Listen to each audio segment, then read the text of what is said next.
Bom dia, bom dia, bom dia. Este é o nosso Café com Coragem, que tem como um objetivo fortalecer a nossa imunidade psíquica, emocional e espiritual. E hoje, dia 27/7/2020, aqui em Tatuí, nós estamos aí com 19 graus e a alegria do Senhor tem sido a nossa força ao longo de todo este tempo. Semana passada tivemos uma semana preciosíssima que trouxe para nós um grande conhecimento. Eu sei que você foi ricamente abençoado, foi um tempo muito precioso, onde nós ouvimos vários amigos compartilhando conosco a palavra de Deus, trazendo um desafio para a nossa vida. E essa semana estamos iniciando aí uma semana psicanalítica, mas também com o mesmo cunho espiritual, que tem o objetivo também de fortalecer a minha, a nossa imunidade. Então, desde já, prepara o teu coração, prepara a tua alma, porque vai ter muita coisa boa que vai chegar para nós, então, ao longo de toda essa semana. À medida que você for entrando aí, enquanto eu vou ajustando já as coisas aqui, à medida que você for entrando aí, você vai já colocando a temperatura da tua cidade, para nós sabermos como está o estado de São Paulo, como está o Brasil, os nossos amigos de perto e nossos amigos de longe. Então, vai ser um tempo muito precioso para todos nós. Vai colocando aqui a temperatura da tua cidade, para nós organizarmos aqui o nosso cronograma de São Paulo. E desde já também declarando para você uma semana poderosa em Deus, uma semana cheia de saúde emocional, cheia de saúde psicológica, que a saúde do Senhor, a força do Senhor possa te alcançar e alcançar o seu coração. Hoje nós vamos ouvir o pastor Ricardo Baratio, que é o doutor, mora lá em Londrina, Paraná, foi um dos professores da nossa formatura, trouxe para nós várias lições, um grande aprendizado, tivemos várias vezes com ele. Ele já esteve conosco num encontro de casais, compartilhando também para os casais. Foi um tempo muito precioso, uma família muito querida e é um grande amigo. Amanhã conosco vai estar o pastor Silvio Mariano, que também eu acho que ele deve estar ainda como presidente da Sociedade Psicanalítica do Paraná, também é um pastor, então vai trabalhar também os dois lados. Diná está informando para nós aqui, a Dina está informando para nós aqui que a equipe está com 12 graus, então 12 graus lá em Arequipa. O tempo está mais ou menos. O pastor Samuel Targino vai estar conosco também nesta semana, então vai ser um tempo muito precioso, um tempo maravilhoso. Enfim, ao longo dessa semana a gente vai estar falando a respeito de todo esse trabalho. Mas, então, desde já você está chegando aqui, Francisco Morato, a Evani está informando para nós que nós estamos com 19 graus, 19 graus, então a temperatura está chique no último, né? Chique no último. A coisa tá bem. Muito bem. Isso. Bom dia a todos de perto, bom dia para você de longe. Ok. Convidar aqui para já estar comigo o pastor Ricardo Baratio, que ele vai falar hoje a respeito de se autorizar, então, aqui a viver. E, queridos, também, eu quero que você possa, qualquer dúvida, você pode colocar a tua pergunta aqui, que depois eu vou estar transmitindo, perguntando para o pastor. Já peguei minha caneta, meu papel aqui, então, qualquer dúvida, eu quero que você possa falar, perguntar também, ok? Então, vai ser uma grande bênção para todos nós. Opa. Olha essa figura aí, preciosa. Opa, que prazer, pastor, que prazer a todos que estão assistindo. Uma grande honra poder participar do Café com Coragem aqui. Vamos que vamos. Para nós é uma alegria poder recebê-lo aqui e desde já agradeço aí por ter aceitado esse nosso desafio, esse nosso convite também. Legal. Como é que está a temperatura aí em Londrina, no Paraná, meu amigo? Deixa eu observar aqui agora para te falar. Atualmente, aqui em Londrina, vamos ver, estamos com 20 graus. 20 graus. Então, me 20 parece que o graus. Brasil está mais ou É, menos dentro disso. E o pessoal isso. aqui que está lá de Arequipa está com 12 graus, então está friozinho lá, né? Olha só, tá frio mesmo. Tem o pessoal do Rio Grande do Sul que sempre entra aqui, eles moram lá no extremo, perto de Santa Rosa, lá, está sempre baixa a temperatura lá também. Nossa. Ah, lá é frio Pastor, demais. a gente estava conversando até antes, está lembrando aqui encontro de casais que o senhor esteve aqui em Tatuí, compartilhando para os casais, né? Foi legal demais, foi muito legal. Puxa vida. Depois tivemos uma feijoada para fortalecer os ânimos. Foi ótima. É, foi um tempo muito precioso, né? Legal, inesquecível. Te guarda no coração, pastor. Muito bom. Ok. Pastor Ricardo Baracho é um amigo, professor nosso, foi o que nos ajudou a iniciar o polo de psicanálise aqui em Tatuí, veio nos dar várias aulas, nos ajudou muito, sempre muito disposto, sempre bem atencioso, então é uma grande alegria e se tornou um grande amigo. Tenho um filho que é Legal. o Enzo, que tem o nome do meu neto, então não dá para esquecer nunca. E a esposa, que é a Sandra, que também é professora de psicanálise também, então a família toda envolvida Opa, dentro dessa estrutura, né? legal. Saúde emocional e mental. Muito bom, muito bom. Pastor, aqui a Eliane está informando que lá em Francisco Morato é como se fosse a Caldas Novas daqui de São Paulo. Lá sempre a temperatura está um pouco mais quente. Ela está informando para a gente que lá está com 20 graus também. Aham, olha só. Meu amigo, vou deixar você à Oh, vontade aí para compartilhar esse pensamento aí, possamos nos autorizar a viver, e eu quero que você fique bem à vontade, e depois voltamos aí para um bate-papo, ok? tudo bem, tudo bem. Vamos falar alguma coisa aí. Tá certo, vai ser um prazer. É um prazer imenso estar com vocês aqui, que estão nos assistindo. Mais uma vez agradeço ao pastor José Altair pelo carinho. A recíproca é verdadeira. És um grande brother, grande pessoa que admiramos aí. E vamos que vamos falar alguma coisa sobre isso, né? É bacana poder falar daquilo que a gente gosta de fazer e há uma maneira de poder contribuir para com as pessoas, né? Então, bem, eu me chamo Ricardo Baracho, como disse o pastor José Altair. Eu também sou psicólogo, sou psicanalista e possuo uma empresa, né, chamada Eu Me Autorizei.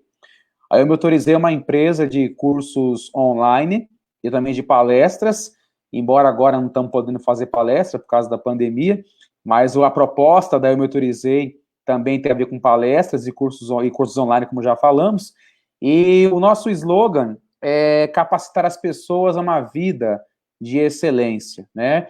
Então, essa é a proposta que fazemos aí. Bem dizer, todo o nosso trabalho, assim, a gente já faz isso, mas mais especificamente de 2 anos para cá, com a nossa empresa mesmo criada, né? E aí você que assiste pode perguntar assim, né? O que significa esse termo eu me autorizei, né? O que significa essa palavra se autorizar? Para quem já é da psicologia ou da psicanálise, já tem uma familiaridade com o que eu vou explicar agora. Mas eu quero com muito carinho também explicar para os que estão assistindo, que talvez não seja dessa área, os pastores, professores, pais de família, mães, né? Pessoas das mais variadas, dos mais variados segmentos aí de trabalho, né?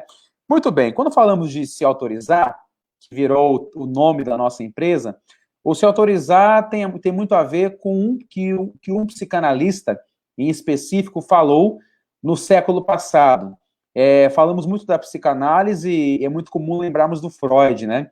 Que foi o pai da psicanálise, o cara que criou a psicanálise. Mas temos um outro também muito proeminente, chamado Jacques Lacan. Ele era francês, ele nasceu em 1901 e morreu em 1981. Ele nasceu, viveu, morreu na França. E o Lacan foi um discípulo de Freud, embora não conheceu o Freud pessoalmente falando, mas ele aprendeu muito com o trabalho freudiano e ele criou o trabalho dele também, que particularmente é a linha de trabalho que eu, Ricardo Baracho, mais sigo no meu trabalho no consultório. Não que eu não siga o Freud é excelente, ele era o cara, e até o pessoal pergunta, Freud explica? Aquela frase padrão do Freud, Freud explica sim, ele explica muita coisa e é bacana, né? Certa vez o Lacan, nos anos 70, o Lacan estava conversando com alguns psicanalistas italianos. E nessa conversa que ele teve, ele disse uma coisa bem interessante. O analista se autoriza por si mesmo. O analista se autoriza por si mesmo. O que será que Lacan estava dizendo com essa frase? Ele não estava desfazendo das instituições de psicanálise que existiam e existem até hoje para formar alguém para ser um psicanalista. Porque a instituição, você vai até uma instituição, você estuda nela, você faz os cursos que tem lá na grade, né? A psicanálise tem um tripé muito importante. O aluno faz as aulas teóricas, que é a primeira parte, depois o aluno submete-se a sessões de análise com o analista da instituição que ele se matriculou, e depois ele faz uma supervisão, que seria atender sob supervisão, que é um estágio. É o tripé que o Freud estabeleceu. Fazer análise, ser analisado, atender, ser atendido, e ter a parte teórica do curso. Então, Lacan defendia muito isso. Ao final, o aluno recebia lá um papel, um documento, um certificado, que falava que ali ele estava autorizado a realmente exercer aquela profissão. Se você for analisar, em todo lugar tem isso, né? A você que é pastor aí, que fez teologia, fez o seu bacharel em teologia, o seu curso de teologia, ou qualquer outro curso superior, ao final do seu curso, você recebeu um diploma, um certificado, que está escrito ali o seu nome, a data de começo do curso, de final do curso, e ali diz que você está autorizado a exercer aquela profissão. Então, Lacan não desfazia disso, mas ele falava o quê? De nada adianta o papel que está escrito, a instituição que te deu conhecimento, te autorizar a exercer aquela profissão, se você não se autoriza. Daí é o que Lacan falava do analista se autorizar por si mesmo. Então, o que tem a ver com se autorizar? Se autorizar tem a ver com um compromisso ético que a pessoa assume com ela mesma. Ela para de se comparar com ela, observa que ela tem que se comparar com ela mesma. Ou seja, o meu eu de hoje tem que ser melhor que o eu de ontem, o eu de ontem melhor que o de antes de ontem, e assim por diante. Então, se autorizar, meus queridos que estamos assistindo, tem a ver com o sujeito se implicar a viver a grande missão da sua vida. Não confunda se autorizar em ser a pessoa que não tem que estudar mais, que não tem que fazer curso, não é isso. É importante fazer o curso. Mas eu conheço muita gente que está cercada de diplomas, com tantas formações, com tanta coisa que busca, mas a pessoa não sabe para onde vai, a pessoa não sabe qual que é a dela, a pessoa não sabe qual que é a missão da sua vida, ou seja, ela não se autorizou. Eu gosto muito de pegar um exemplo quando temos o vestibular. Aquele aluno, por exemplo, que se prepara a vida inteira para uma faculdade, e os pais colocam em cursos, em cursinhos, gastam uma grana com o filho, e quando vê o filho não consegue passar no vestibular. E o outro, que nem teve tanta oportunidade como essa, mas quando faz, e muitas vezes na primeira vez, já passa. Qual é a diferença disso? Muitas vezes essa pessoa, ela tem uma coisa mais ligada a ter se autorizado, a ter se implicado, e o outro pode ser mais inseguro. Não estou dizendo que todo mundo que tem a questão que os pais ajudam vão ser assim, e os que não tiveram nada vão ser de se autorizar. É muito relativo isso. Mas se autorizar tem a ver com isso, com o sujeito se implicar em meio à sociedade, com o sujeito não ter receio de pôr para fora toda a sua subjetividade e se marcar nesse mundo pela diferença que ele possui. Porque nem os gêmeos são iguais, nem as pessoas que são gêmeas são parecidas. Os pais falam isso quando vão falar dos filhos, né? Mas eu dei a mesma educação para os meus filhos, o filho mais velho pegou essa educação, o do meio pegou também, o caçula e o quarto e quinto filho pegaram, porque são diferentes. São diferentes. Porque os pais podem colocar a mesma ferramenta muitas vezes, mas o modo de cada um a perceber tudo isso e introjetar essa educação vai ser diferente. Então, se autorizar tem a ver com isso, tem a ver com você se autorizar e se implicar enquanto sujeito, colocar a cara a tapa, não ficar refém de comentários dos outros e você exercer a sua diferença. Essa é uma definição bem importante do Lacan. Então, no nosso consultório, na escola da psicanálise, seja lacaniana ou freudiana, qual que é a grande missão da psicanálise? É levar o sujeito do paciente a resgatar a sua individualidade, a resgatar a sua singularidade, a resgatar aquilo que é peculiar do seu ser, que muitas vezes é perdido em nome de um negócio, de uma estrutura chamada outro. E aí eu passo para a segunda parte aqui, o segundo ponto da nossa fala, né? Então, já que se autorizar tem a ver com se implicar enquanto sujeito, em você assumir a sua singularidade e você realmente não esperar que alguém te dê um aval para falar quem você é, mas você diz quem você é, você que coloca isso para fora, isso é o que marca a história. Os que fizeram a diferença na história e até deram a vida por isso, você sabe disso, foram pessoas que se implicaram e se autorizaram a ser essas pessoas. Só que uma coisa que pega muito na criação do ser humano é a questão de um negócio chamado outro. Aí começa o negócio. O mesmo Lacan, logo mais, ele criou uma frase bem interessante, uma frase que diz assim: o ser humano se constitui na relação com o outro através da linguagem. Então, nós precisamos de alguém para começar a nossa vida. No nosso caso, a figura da mãe, ou se não teve a mãe biológica, mas alguém que fez a função materna para nós, né? Então, é claro que nós só somos alguém por causa de um outro. A gente começou a ouvir as palavras, introjetamos as palavras, aprendemos a ouvir, a entender o que se falava, para depois começar a falar, começamos a criar o nosso imaginário, nosso pensamento. A relação com o outro é fundamental para nos constituir enquanto sujeitos, né? É fundamental para mostrar quem eu sou nesse mundo. E com o tempo eu vou constituindo o meu imaginário, o meu pensamento, o meu inconsciente, eu me desloco da figura da mãe e do pai e começo a entender que eu sou um e ela e o resto são outros, né? Só que esse outro, que é introjetado na nossa cabeça, ele pode atrapalhar muito a gente, dependendo da pessoa. Porque aí a gente começa a ter a constatação na vida do que é o meu desejo e do que é o desejo do outro. Muitas pessoas adoecem, deprimem, têm muitas ansiedades e se sentem totalmente frustradas na vida porque são reféns, muito reféns, de um desejo do outro. É muito comum no consultório a pessoa falar: ah, mas o que vão pensar de mim? Ah, mas o que vão falar de mim? Ah, mas se eu fizer isso eu vou estar entristecendo tais pessoas. E a pessoa fica constantemente refém desse desejo do outro, que na verdade vai aprisionar a pessoa. Então a pessoa que se autoriza é a pessoa que coloca o seu desejo para fora. Não confundam isso com a questão irresponsável da vida. Ah, agora eu aperto aquele botão famoso, né? Aquele botão do palavrão lá e dane-se a sociedade e eu vou fazer o que eu quero. Não é desse jeito. Uma coisa é eu falar o que eu penso, mas a outra coisa é eu pensar para falar, né? Então, muitos confundem essa questão de se autorizar como uma questão irresponsável, mas o importante é a pessoa saber separar e viver o seu desejo em relação ao desejo do outro. Quantas pessoas estão, então, como eu já falei no começo, adoecidas porque são reféns de um desejo do outro? É complicado isso, né? A pessoa está num momento crucial da sua vida, que ela pode galgar degraus, ela pode crescer, na hora de tomar aquela decisão que fará ela se superar, vem aquela voz que faz ela recuar, que faz ela regredir, que faz ela ter medo, e aquela voz fala assim: quem você pensa que é para crescer?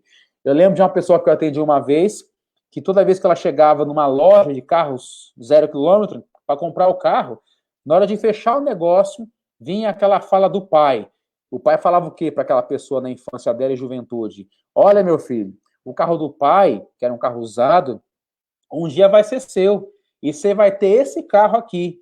E aquele rapaz cresceu com essa mentalidade, que ele teria o carro do pai e não poderia ter outro carro. E quando vinha aquela situação de comprar um carro diferente, ele ficava travado. sabotava-se. E vinha aquele pai já falecido na sua cabeça. Por quê? Comprar um carro novo significava matar aquele pai e tudo aquilo que ele havia falado.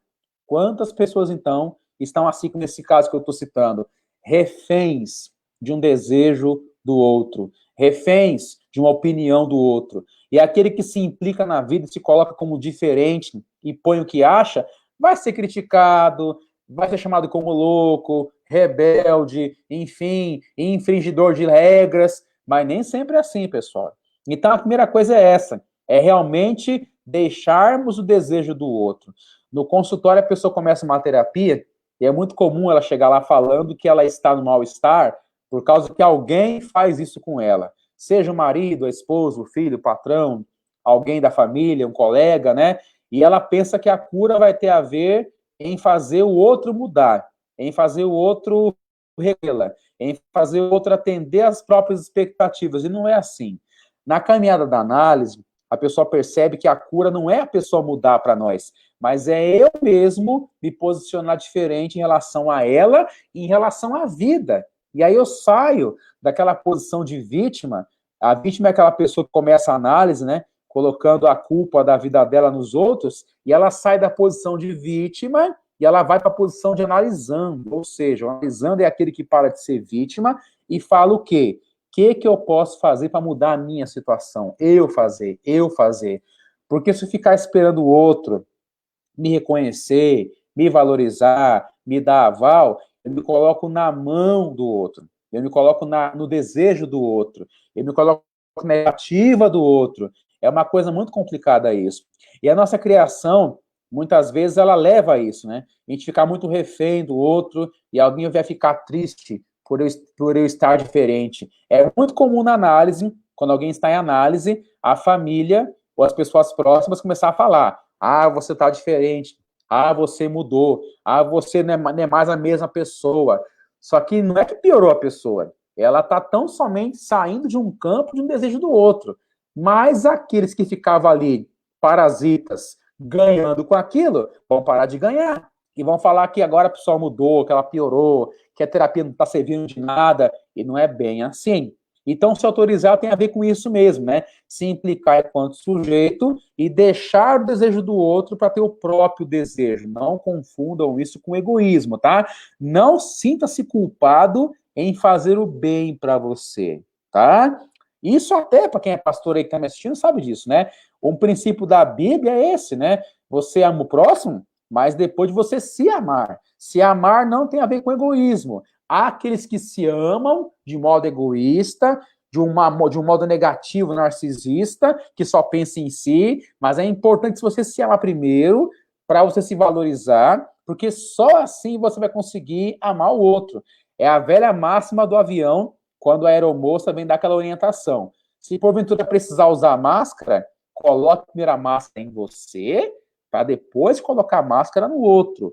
Tem muita gente que coloca a máscara primeiro no outro e esquece de si mesmo. Muitas vezes, até o pensamento religioso leva a pessoa a isso, né? Ela pensa que é bonito ela não se olhar e olhar demais para o outro, só que ela pode com isso se desvalorizar. E ela começa a não conseguir a olhar os próprios valores. Então, uma outra coisa fundamental para se autorizar, além da questão do outro e do seu desejo, tem que divorciar disso, mas é a questão do modo como nós nos vemos.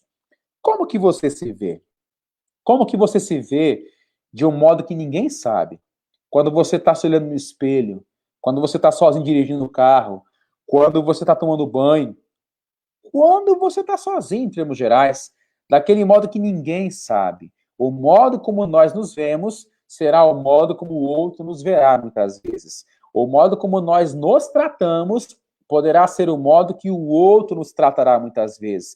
E muitas vezes nós não temos percepção disso, né? O modo como nós nos tratamos, os conceitos que eu tenho na minha cabeça em relação a mim mesmo, as palavras que eu falo para mim mesmo, e o meu cérebro as toma como verdade, e pode ser palavras que me colocam para baixo, que me sabotam, que atrapalham o meu rendimento. De que modo que você se vê que ninguém sabe? Uma coisa que fala a psicanálise, um princípio da psicanálise, é a questão da cura pela palavra, ou seja, a pessoa ser curada quando ela começa a se ouvir pela primeira vez na vida. Porque uma coisa é a pessoa pensar aquele negócio que ninguém sabe da vida dela. A outra, ela começar a falar no setting analítico, no consultório, no ambiente livre, sem julgamento, sem preconceito, e ela começar a se escutar pela primeira vez na vida. Isso é libertador, é a cura pela palavra que Freud falava. Isso tem a ver com o processo também de se autorizar.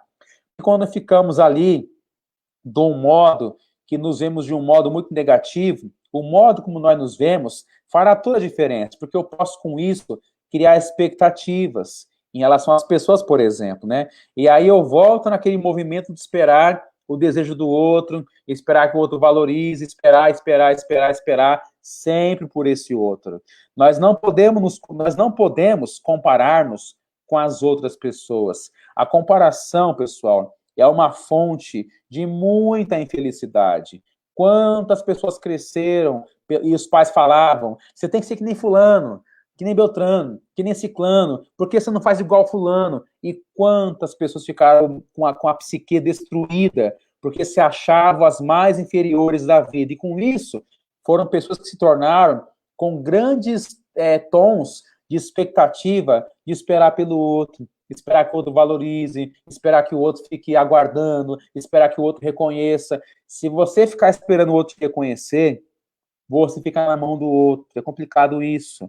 Então, uma coisa importante é pensarmos assim, né? A psicanálise trabalha, basicamente, com 3 tipos de indivíduos. Os indivíduos neuróticos, os indivíduos psicóticos e os indivíduos perversos. Vamos pensar rapidinho cada um desses 3 aí, tá? O neurótico, na psicanálise, é aquele chamado normal que se vê como anormal. O neurótico é aquele que eu falei agora há pouco, que é o que mais se encaixa no desejo do outro. O neurótico, ele quer ser muito certo, mas, ao mesmo tempo, ele pensa que está tudo errado na vida dele. É aquele que não para de pensar, fica ruminando o tempo todo, é uma ruminação mental o tempo todo, ele pensa o que os outros estão vendo dele, ele fica pensando o que estão achando da vida dele. Mas se alguém falar de uma coisa, ele vai sofrer demais da conta. Ele é muito refém da opinião do outro, do desejo do outro, do movimento do outro, do gesto do outro. E com isso, ele pode ter fobias, ele pode ter ansiedade, ele pode ter histeria, ele pode ter muitas coisas, porque ele é refém desse outro. Ele é o normal que se acha anormal. O neurótico, se você telefonar na casa dele às 3 da manhã, ele vai acordar pensando que alguém morreu. O neurótico é muito assim. Na dúvida, ele só pensa o pior. Ele só pensa o pior. O grande medo do neurótico é ficar louco. O grande medo da neurose é a loucura. Então ele fica o tempo todo se conferindo, se policiando, se fiscalizando, fica muito ali querendo aparentar que tá tudo bem, tá tudo certo, só que ele sofre muito com isso. Porque pode ser uma pessoa com muitas dificuldades de se abrir, de contar suas fraquezas, porque ele pensa o quê? Se eu começar a contar quem eu sou, vão deixar de gostar de mim. Então, o neurótico é esse ser normal, mas que se acha anormal. É o tempo todo se fiscalizando, se punindo, uma culpa, não sabe do que muitas vezes. Ah, alguma coisa vai acontecer, eu estou sentindo isso. Sempre assim. Eu vejo no consultório agora, na fase da pandemia, neuróticos, por exemplo, que pensavam que tinham o corona e não tinham nada, pelo grande poder mental que a sua cabeça gera na hora, né? O neurótico vai ser aquele que mais vai somatizar, vai achar que está tendo infarto, o braço adormece, vai achar que está tendo, enfim, um câncer, um AVC, vai no hospital, faz exame, não tem nada. O neurótico é muito refém do seu mundo imaginário, e a cura para o neurótico é aprender a pegar leve. Então, você que é neurótico aí, ó, e quer se autorizar a viver, aprenda a pegar leve. Você que é pastor aí, naquela neurose da igreja, que não para nunca, aprenda a falar não. E o seu não é não para Deus, é um não para o bem do seu físico, ok? Muitos neuróticos sofrem disso, uma dificuldade em falar não. Então, o neurótico é aquele normal que se acha anormal. O psicótico, que é o outro camarada, é o contrário do neurótico. Enquanto o neurótico é o normal que se acha anormal, o psicótico é o anormal que se acha normal. É a pessoa mais megalomaníaca, é a pessoa narcisista demais da conta, é a pessoa que quer aparecer sempre, ela quer ser o centro da atenção, sempre a história dela vai ser com mais conteúdo, melhor de se contar, ela vai ser melhor em tudo, que na verdade é para recalcar um grande sentimento de inferioridade, porque enquanto o neurótico tem uma grande dificuldade com o prazer e com o gozo, vai tirar férias, fica mal, fica sem o que fazer, fica mal, se acha culpado, vagabundo, o psicótico não, ele quer ser o centro da atenção. Então, o gozo do psicótico é ser o quê? Desejado, desejado. O fofoqueiro faz parte da psicose, né? Conta aquela notícia para ser o centro da atenção, todo mundo olha para ele conta aquela situação, ele aumenta a história, tudo para ser visto, tudo para ser observado, né? Vai ser aquele profissional megalomaníaco que conta vantagem, a minha igreja é maior e que não sei o quê, a minha escola é melhor que a sua, quando na verdade é só conversa fiada. O psicótico é muito bom na conversa. Se não tem dinheiro, conta história. O negócio é esse, né? Então, o grande casamento perfeito é do neurótico com o psicótico. Porque o neurótico é muito carente, espera a afirmação dos outros, e o psicótico dá, porque ele vai ter do neurótico casa, roupa, cama lavada, tudo que importa, né? É nesse sentido. Então, o psicótico é aquele que vai realmente querer viver a vida sendo levado pelos outros. Olha só. Enquanto o grande medo do neurótico é a loucura, o medo do psicótico é perder esse bem-estar. O psicótico vai no Facebook e escreve: fulano está triste. Ninguém perguntou que ele está triste, mas ele vai jogar a isca. E o neurótico que quer salvar o mundo vai e pergunta: o que você tem? É tudo que o psicótico queria ouvir. O que eu tenho? Aí ele chora. O psicótico se coloca como vítima da história, ele é um coitado, ele é o que sofre. Ele sempre vai fazer isso, para procurar pegar alguém na isca e fazer a pessoa fazer o que cabe a ela. Esse é o psicótico, ok?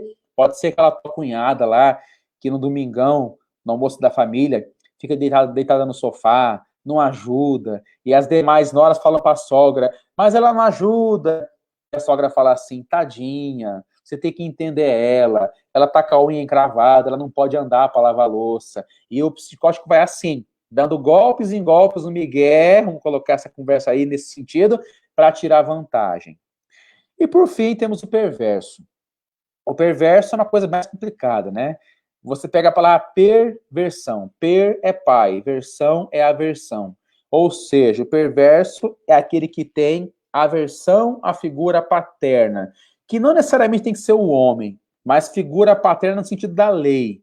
E é o mundo como está hoje, né, pessoal? Então, o mundo hoje está perverso. É um mundo aversivo a tudo que é lei. A você que é pastor aí de igreja, professor de escola, o teu fiel da igreja, perverso, psicopata, né? É aquele que vai te afrontar na igreja ou na escola, com aquela pergunta bem além do conteúdo, para jogar você na fogueira e ver como é que você sai dessa.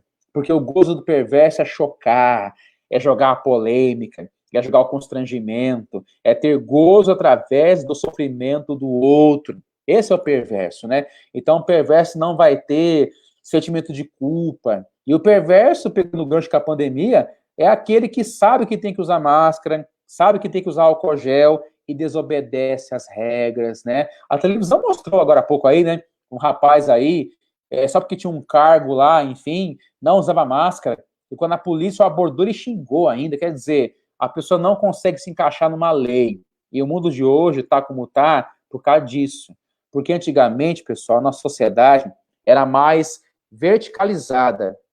Aqui em cima a figura paterna, a lei, e aqui embaixo todos nós. O que vinha daqui, descia para cá, a gente obedecia. Só que hoje, essa figura foi destruída, essa lei. E o mundo que era vertical está horizontal. Todo mundo está parelho, todo mundo quer ser rei, todo mundo quer ser dono, e está o mundo cada vez mais melindroso, que você tem que pensar no que fala, tudo ofende, tudo dá processo, tudo dá cadeia, ou quase tudo dá cadeia, né? Enfim. Mas você vê um ser humano melindroso hoje. Então, esse tempo de hoje é um tempo bem interessante. E se autorizar tem a ver com isso também, pessoal, porque, falando de pandemia, a pandemia vem instaurar, então, na gente o chamado novo normal. E ainda ficamos lamentando, né? Aquele normal que perdemos no mês de março. Aquele normal, pessoal, não tem mais, né? E se alguém está sofrendo ainda, e é normal sofrer, quem que não sofreu com isso? Mas o sofrimento tem a ver ainda com o luto a ser elaborado, né? E luto tem a ver com renúncia. Então, é um novo normal que está vindo para nós agora, né? Já é o novo normal. O novo normal que a máscara fará parte da nossa vida. Mesmo com vacina vindo depois, né? Alguns podem abandonar de novo a máscara depois, mas alguns vão ter a máscara lá, né? No seu rosto. Dos países orientais, por exemplo, é normal ter máscara, o ano inteiro já. É um gesto de educação você usar máscara. Mas por que o pessoal adoeceu bastante também nessa pandemia e atrapalhou para se autorizar a viver? Pensa bem, né? O pessoal está mais em casa. O pessoal foi levado forçadamente a ficar em casa. E aí, o que aconteceu? O povo teve que forçadamente a ter que se conectar mais consigo mesmo. E dependendo da pessoa e o que ela começou a ver dentro de si, ela não deu conta. Porque a vida anterior, antes da pandemia, ficava fora de casa, ia trabalhar, ia estudar, ia se entreter. Eu tinha pacientes, por exemplo, que ficavam em hora extra no serviço para, de maneira proposital, voltar para casa mais tarde para não ver a casa. E hoje está ao contrário, o povo tem que ver a casa. A quem está vendo melhor quem é a esposa, agora na pandemia, o marido, os filhos. Eu sei que não é fácil ter criança pequena em casa nessa fase. E muitos pais estão surtando com isso. Mas muitos estão surtando em casa porque estão tendo que se ver melhor, conectar consigo mesmo. E dependendo do que vê, não está vendo coisa boa. Então tá complicado isso aí, né? Aí você vê que a ansiedade aumentou em 20%, bem como a depressão, as crises de pânico, o estresse, tudo aumentou. Porque o pessoal tem que ficar mais tempo em casa, e ficar em casa no dia a dia requer uma arte muito grande. Quem já era mandão dentro de casa, tá mais mandão ainda. Quem ficava esperando uma atenção do outro, espera mais ainda. Quem é ciumento, ficou mais ciumento ainda. Então, quer dizer, em casa agora o fundamental é a família aprender a ser uma equipe. Não dá para ficar de pagar de criança agora, de imaturo, e exigir do outro uma coisa que não dá para ter. Nessa hora, cada vez mais, nós temos que nos reautorizar, nos autorizar a viver para o negócio caminhar. E uma coisa importante, pessoal, para o processo de se autorizar, é a questão da ressignificação, né? A pessoa vai no consultório e ela fala assim, né? Ah, Baracha, eu quero esquecer aquele fato que eu passei da minha vida, quero esquecer aquela situação traumática que eu passei, porque eu quero ser curada. Lamento vos informar que a cura não tem a ver necessariamente com esquecimento, mas a cura vai ter a ver com o modo que eu interpreto as coisas. A você que é da igreja e prega a Bíblia, tem um texto que fala sobre isso, né? Os olhos são a lâmpada do corpo. Portanto, se os olhos forem bons, tudo será luminoso. Mas se os olhos forem ruins, tudo vai ser trevas. Então, o que fala a psicanálise? Que muitas vezes nós podemos adoecer de interpretações. Guarde isso.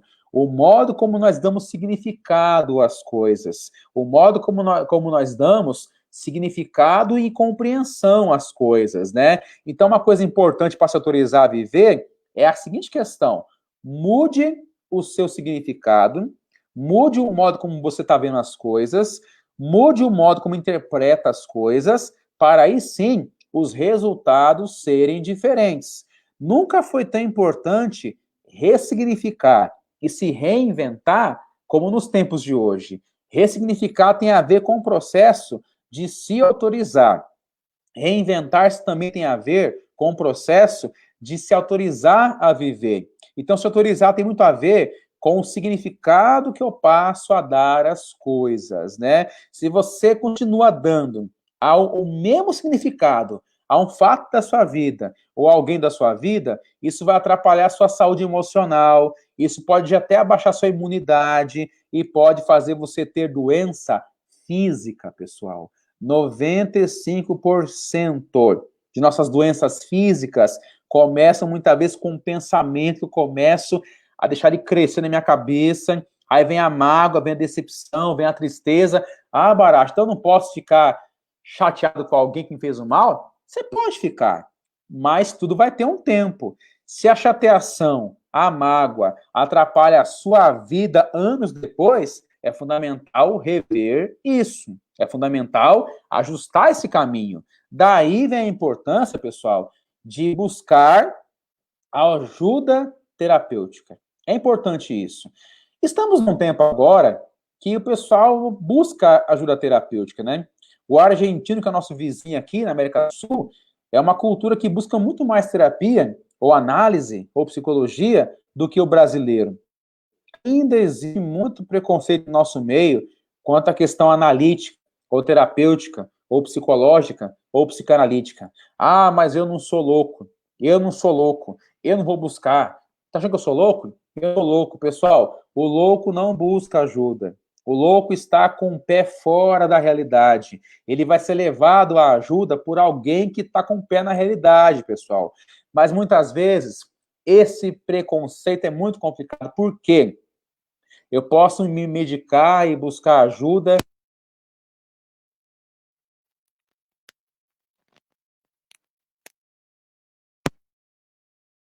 Esse preconceito existe.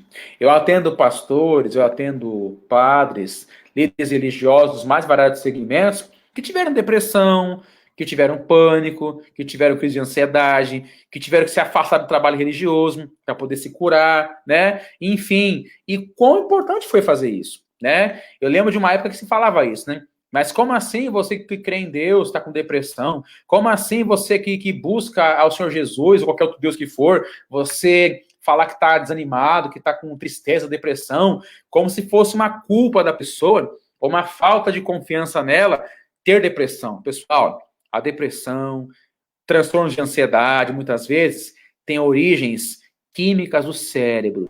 É questão de neurotransmissor, é questão de falta de hormônio de humor, pessoal. Por vários fatores a pessoa pode ter isso. Então, é fundamental quebrar o preconceito.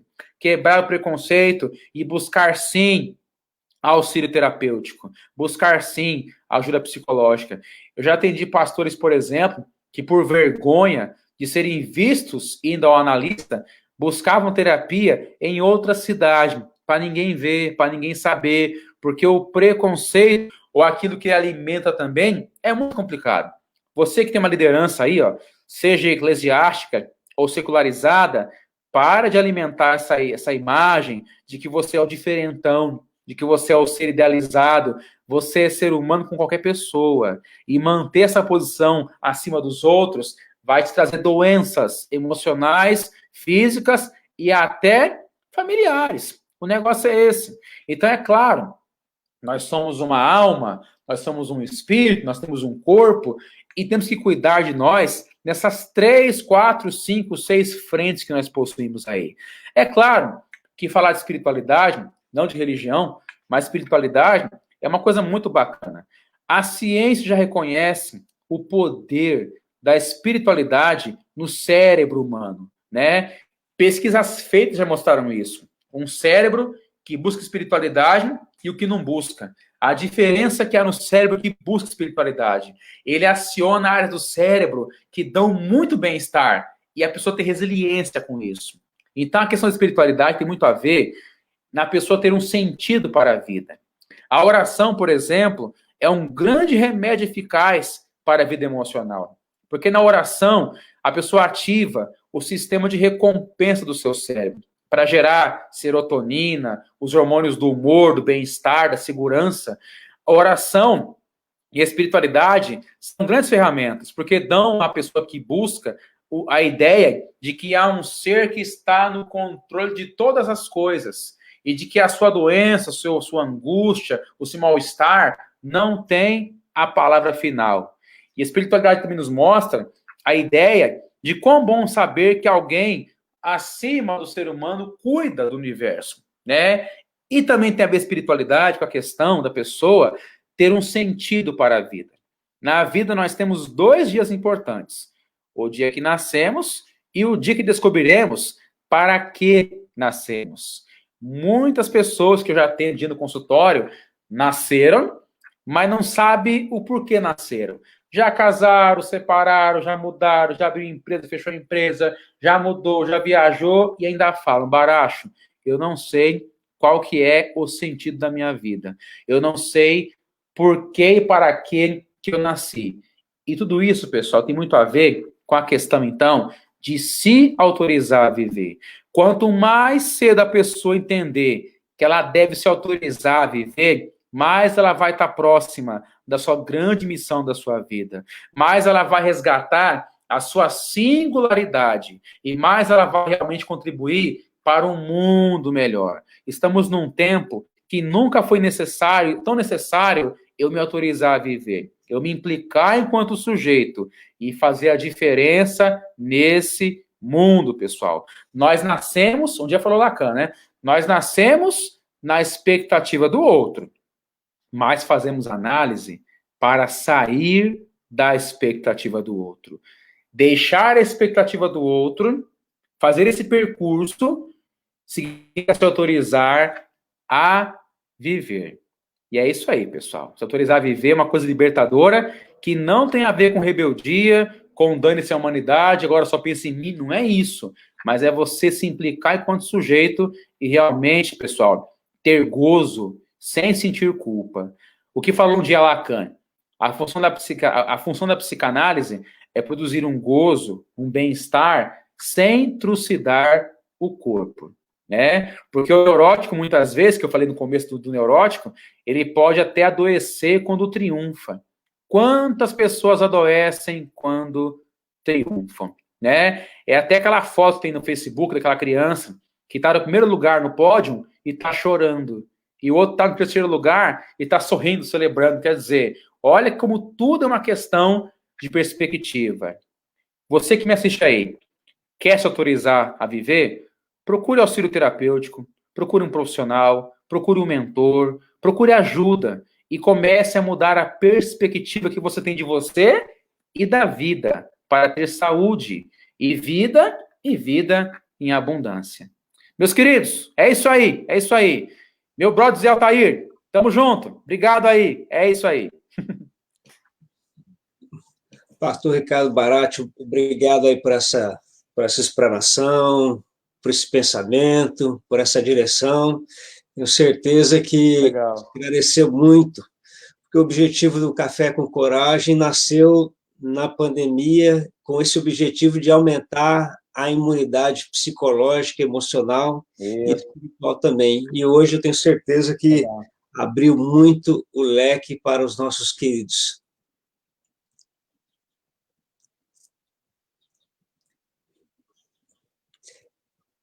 Muito bom, muito bom.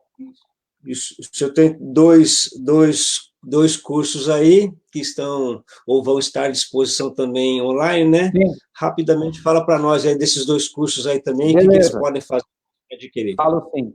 Aí eu me autorizei, que é a empresa que eu citei no começo, ela tem cursos online, e temos atualmente dois cursos que ainda não estão à venda, mas logo estarão. É o curso Eu Me Autorizei a Viver e o curso Eu Não Quero Enlouquecer. Se você que assiste quer mais coisa sobre isso, informação sobre isso, eu te mando um link para o pastor Zé Altair aí, que ele te disponibiliza para você se cadastrar e ter material nosso diário, enfim, conteúdo, que prepara você a primeiro a ficar sabendo quando o curso estiver de novo à venda.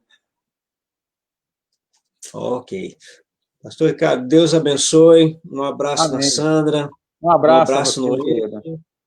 E depois nós vamos voltar aqui para o senhor falar um pouco mais a respeito do ressignificar. Opa, vamos marcar. Vamos marcar. Né?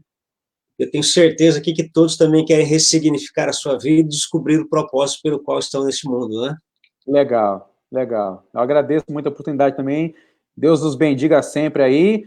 E se houverem depois perguntas, dúvidas, pode mandar que a gente vai mandando depois aí para vocês aí, tá bom? Ok. Deus abençoe, então, forte abraço e muito obrigado, viu? Amém, um abração, valeu.